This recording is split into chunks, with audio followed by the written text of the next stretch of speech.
तनु अभी BCom secondary में पढ़ाई कर रही थी। उसी बीच उसको एक ऑटो रिक्शा से प्यार हो जाता है और तो और वो घर वालों के खिलाफ जाकर उस ऑटो वालों से शादी भी कर लेती है। और कुछ ऐसा हुआ उन दोनों के बीच, ऑटो वालों ने उसको दुनिया से खत्म कर देता है। हेलो दोस्तों, मैं गोविंद अपने यूट्यूब चैनल में आप लोगों को स्वागत करता हूँ। आज एक ऐसी सच्ची घटना की कहानी बताने जा रहा है। ये कहानी उत्तर प्रदेश की 23 वर्षीय सुभाष मूल रूप से गुजरात पोरबंदर का रहने वाला था। इसका पिता आत्माराम पुरवाल जो सालों पहले उत्तर प्रदेश के जौनपुर में काम की तलाश में आए थे। जब काम मिल गया तो बाद में ये पूरा अपना फैमिली जौनपुर में आकर शिफ्ट हो गया और फिर ऑटो रिक्शा चलाने लग जाते हैं। इससे अच्छा खासा कमाई भी हो जाता था और एक इनका इकलौता बेटा भी था। इकलौता होने की वजह से काफी लार दुलार उसको मिला था। जो उसका एक बार मन कर देता था वह किसी भी हाल में वही लेकर मानता था। जो उसको एक बार पसंद आ जाता था उसको कैसे भी करके उसको चाहिए। इसी लार प्यार की वजह से दिन पर दिन वो बिगड़ता चला गया और तो और उसका पढ़ाई में बिल्कुल ही मन नहीं लगता था। जब भी उसका पिता उसको डांटते थे पढ़ने के लिए तब वो अपने माँ के पास चला जाता था। समय बीतता गया और सुभाष का मन और ही बढ़ता गया। अब सुभाष जवान हो गया था, खा पीकर शरीर भी बना लिया था। देखने में बहुत ही जवान और हट्टा कट्टा था वो। और वो पिताजी के साथ ऑटो चलाने लगे क्योंकि वो ज़्यादा पढ़ाई लिखाई नहीं किया था, इसीलिए उसको ऑटो चलाने में बहुत ज़्यादा मजा आता था। उसी के घर के सामने ऋषि परिहार का परिवार भी रहता था। उनका अपना 5 सदस्यों का परिवार था। एक घर पे छोटी सी किराना की दुकान थी, इसीलिए बहुत ही मुश्किल से उनका अपना घर का गुजारा हो पाता था। अपने 3 भाई बहनों में तनु सबसे बड़ी थी। पिता ऋषि परिहार की मृत्यु तभी हो गई थी जब तनु बहुत ही छोटी थी। पिता के मरने के बाद घर की जिम्मेवारी तनु की मां के ऊपर आ गई थी। उसकी मां छोटी सी दुकान करके अपने परिवार को भरण पोषण कर लेती थी।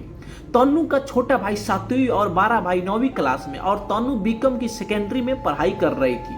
तनु देखने में जितना सुंदर थी उतना ही उसकी बात भी काफी ज्यादा मधुर थी। वो किसी से भी बात करती थी बहुत ही प्यार से, इसीलिए उसको मोहल्ले में उसको काफी ज्यादा सम्मान करते थे। और तो और वो फालतू चीजों में बिल्कुल ध्यान नहीं देती थी क्योंकि उसको पता था कि उसकी माँ दिन रात मेहनत करके मुझको कैसे पढ़ाया है। वो जब भी कॉलेज जाती थी तभी सुभाष अपना ऑटो रिक्शा उसके घर के पास लगा देता था और उसको कॉलेज छोड़कर फिर वो कमाने चला जाता था। और जैसे ही कॉलेज का टाइम होता था सुभाष कॉलेज टाइम पर पहुंच जाता और फिर वो दोनों अपने घर पे आ जाते थे।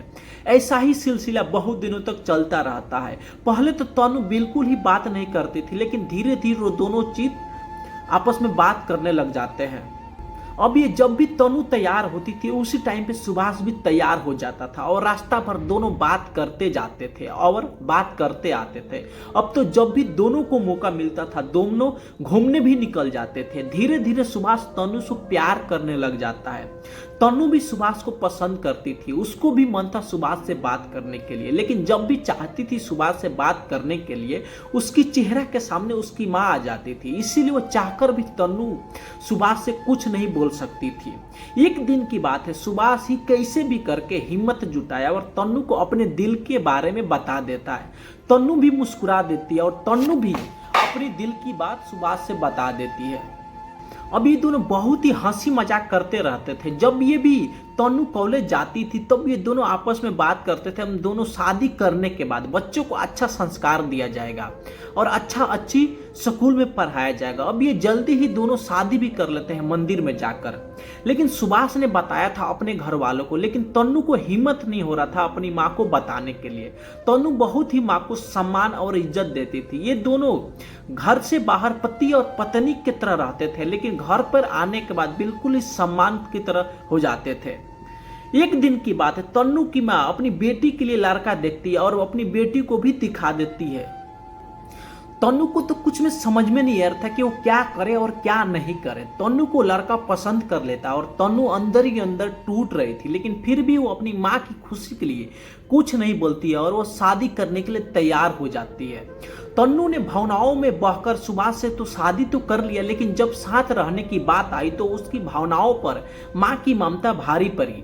पिता थे नहीं, माँ ने भावों में खून पसीना बहाकर उससे और उसके भाई बहन को पाला, पढ़ाया और लिखाया बताया था। माँ के त्याग तपस्या की सोचकर उसने सुभाष के साथ रहने के लिए इनकार कर दिया। ये बात जब सुभाष सुनता है तो बहुत ही भला बुरा बोलता है तन्नू को, लेकिन तन्नू को अंतिम फैसला था। उधर सुभाष भी पागल हो जाता है ये बात सुनकर। और उसके मन में अलग अलग प्रकार का विचार आ रहा था, वो करे तो क्या करे और क्या ना करे। उसके बाद फिर कॉल करता है सुभाष तन्नू को, एक बार फिर बोलता है कि तन्नू मैं तुमसे शादी किया हूँ, कोई मजाक नहीं किया हूँ, अगर तुम मेरी साथ नहीं रहोगी तो मैं फांसी लगा लूंगा। उसके बाद उसको तन्नू बहुत ही ज्यादा समझाती है, तुम टेंशन मत लो, मैं शादी कहीं और कर रही हूँ, लेकिन मेरे दिल में सदा ही तुम रहोगे। जब भी तुमको मिलना होगा तुम बोलना, मैं कैसे भी करके मिलने आ जाऊंगी तुमके। उसके बाद सुभाष फोन गुस्सा में काट देता है तन्नू का। उस रात बहुत ज्यादा शराब वो पी लेता है और बाजार में एक तेज तरार हथियार भी खरीद लेता है और बोलता है कि तन्नू अगर मेरी नहीं होगी तो वो किसी भी हाल में किसी और को उसको होने नहीं दूंगा। फिर वो अगले दिन तन्नू को कॉल करके बोलता है कि मुझसे तुमसे बात करनी है, चलो किसी होटल में, मैं वहीं पे तुमसे बात करूंगा। तन्नू भी तैयार हो जाती है और सोचती है कि वहीं पे सुभाष को समझा दूंगा, ये मौका अच्छा है। उसके बाद सुभाष होटल नटराजन में लेकर गया तन्नू को। उज्जैन का जाना माना ये होटल था। वो कमरा बुक करके चला जाता है। पहले तो ये दोनों आपस में शारीरिक संबंध बनाते हैं और फिर तन्नू से आखिरी बार बोलता है सुभाष, देख तन्नू तू सिर्फ मेरी है और मेरी ही रहेगी। लेकिन तन्नू उसको समझा रही थी और सुभाष के साथ रहने के लिए इनकार कर देती। ये बात सुनकर सुभाष को पारा 7वें आसमान पे चला जाता है और वो तुरंत बैग से हथियार निकालकर उसके गर्दन पे वार कर देता है। गर्दन उसका इतना ज्यादा कट गया था कि खून बंद होने का नाम ही नहीं ले रहा था। फिर उसकी तुरंत मौके पे मौत हो जाती है। उसके बाद सुभाष अपना हाथ पैर धोकर वो कमरे से बाहर निकल जाता है और होटल मैनेजर से बोलता है कि मैडम अंदर है, उसका तबीयत खराब है, उसका आप ख्याल रखना, थोड़ी देर में मैं वापस आता हूँ, कुछ अर्जेंट काम आ गया। ये बात बोलकर वो चला जाता है। थोड़ी देर में मैनेजर ने कमरा नंबर 302 में एक वेटर को भेजता है और बोलता है कि चाय बिस्कुट ले जाकर उस कमरा में देकर आ जाओ तुम। वेटर जब कमरा नंबर 303 में जाता है तो और वो बेल की घंटी बजाता है तो कमरा से कुछ आवाज ही नहीं आ रहा था। फिर 2-4 बार आवाज करता है और फिर कोई जवाब नहीं आ रहा था। उसके बाद जब वो दरवाजे को पीटता है तब भी कुछ रिस्पॉन्स नहीं मिल रहा था। तब वेटर ने तुरंत यह खबर होटल मैनेजर को दे देता है। जब होटल मैनेजर भी आकर बेल बजाता है और फिर दरवाजा पीटता है तो कुछ भी आवाज नहीं आ रहा। तभी होटल मैनेजर लड़का के नंबर पे कॉल करता है, तब उसका फोन भी स्विच ऑफ बता रहा था। अब होटल मैनेजर को कुछ शक हो जाता है। वो वेटर से बोलता है कि चाबी दूसरा लाओ, खोलकर देखा जाता है। जब अंदर दरवाजा खोलकर देखा जाता है तो पूरा का पूरा कमरा खून से फैला हुआ था और लड़की बेड पर मृत पड़ी हुई है। उसका चेहरा खून में डूबा हुआ था, मतलब उसके साथ युवक उसकी हत्या करके फरार हो गया था।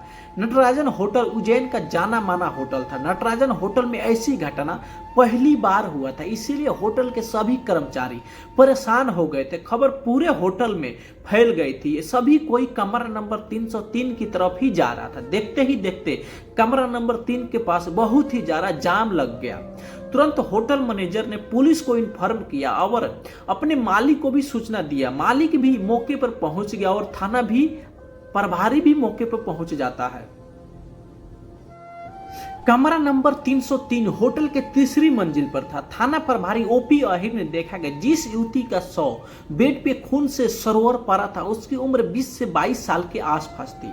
उसकी हत्या बड़ी बेरहमी से की गई थी। चेहरे मोहरे से वो किसी सामान्य और शरीफ घर की दिख रही थी। उसके बाद थाना प्रभारी होटल मैनेजर से पूछताछ करती है तो होटल मैनेजर सब कुछ जानकारी थाना प्रभारी को बता दिया। उसके बाद लड़का और लड़की का डिटेल मांगता है। आमतौर पर देखा जाता है कि ऐसा कांड करने वाला अपना नाम और पता गलत बताते हैं, लेकिन उसने अपना नाम और पता सही बताया था।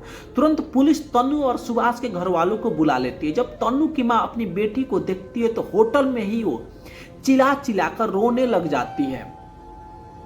फिर पुलिस कैसे भी करके उसकी मां को समझाता है और बुझाता है, और फिर पुलिस पूरी घटना स्थल को निरीक्षण करने के बाद लास्ट को पोस्टमार्टम के लिए भेज देता है। और जैसे ही खबर तन्नू के मोहल्ला में पड़ती तो सब कोई परेशान हो जाता है, क्योंकि तन्नू बहुत ही संस्कारी और अच्छी लड़की थी, ऐसे कोई कैसे उसके साथ कर सकता है। आपस में बातचीत शुरू हो जाता है। फिर थाना प्रभारी तन्नू की मां की तरफ से हत्या का रिपोर्ट दर्ज करके सुभाष पोरवाल का नंबर सर्विस लाइन पे डाल देता है। पुलिस 24 घंटे के अंदर महज सुभाष का लोकेशन पता कर लेती है, जो अपने मौसी के यहाँ छिपा था आगरा में। फिर उसको उज्जैन से पुलिस आगरा जाती है और गिरफ्तार करके लाती है। जब उससे फिर पूछताछ शुरू होता है तो सुभाष भी अपना गुनाह कबूल कर लेता है और सारी की सारी कहानी पुलिस को बता देता है। और फिर पुलिस उसको कोर्ट में पेश करती है, जहां से उसको फिर जेल भेज दिया जाता है।